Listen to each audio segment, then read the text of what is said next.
I'm here with Esther Dyson from EdVenture.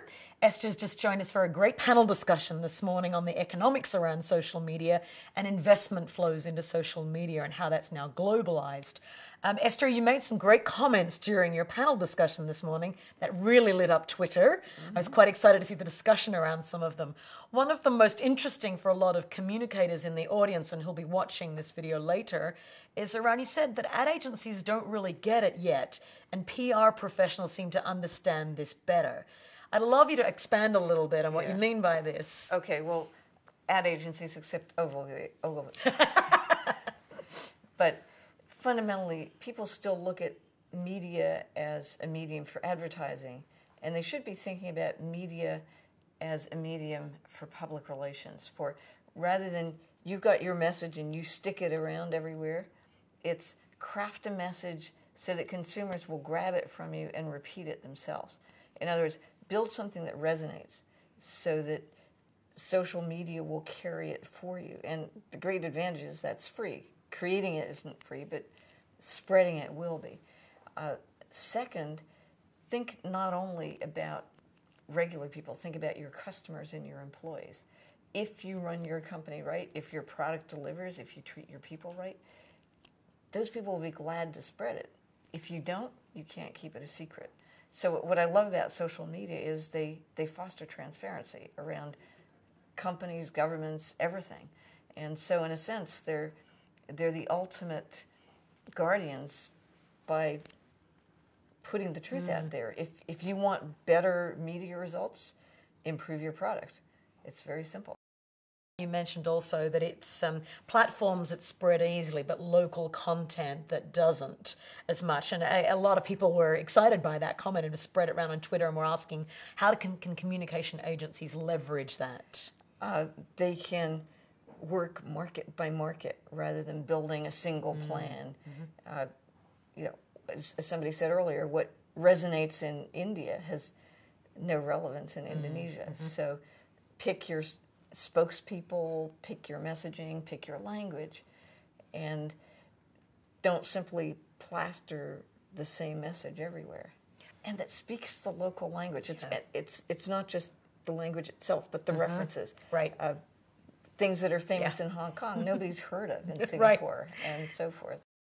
You mentioned also in your talk social shopping for brands, Yeah. and I wondered if you'd seen also some examples of who's doing that well in Asia, in your view, understanding what social shopping really is, rather than simply posting about shopping activities. Yeah, well, I'll do what I said before and not pretend to be Asian, so I don't really know, but what Levi's does in the U.S., or 800 Flowers, where you can go online and find, for example, somebody else's wish list. You want to buy flowers for somebody, you can find out on 800 Flowers what kinds of flowers they like. Or at Levi's, you can find out what jeans your friends have bought.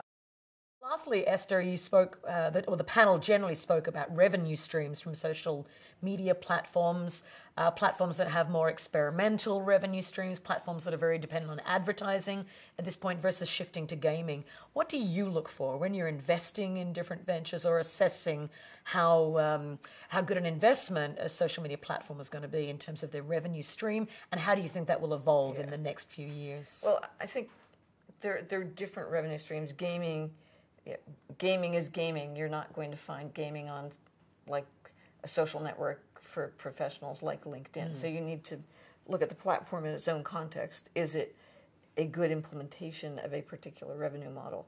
Clearly, revenue models like gaming and virtual products are much more substantial and sustainable in Asia than they appear to be in the U.S. I think in the long run, again, the issue is, are you a brand trying to find an effective social medium, which may not be that profitable for some third party, but is very effective for you as a brand? And that's what your agency should be telling you about, versus as an investor, I'm looking for all kinds of interesting new things. And as platforms start to experiment and learn which revenue models are working best, how can brands learn to follow that very quickly and effectively and learn from that also? Yeah, well, again, brands don't really care if you make revenue. They care if it's an effective medium for reaching out to their consumers. And they may pay you directly to use the medium.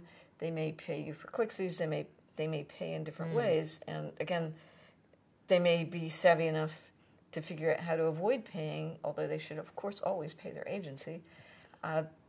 Because, again, if they can motivate an army of consumers or their own employees to reach out to more consumers, they may not be paying a whole lot other than to the creative people, and they may be paying properly to improve their products and services so that they get good reviews and so that consumers do love them. Yeah. So again, you go back to, if you actually deliver value, these days people will notice.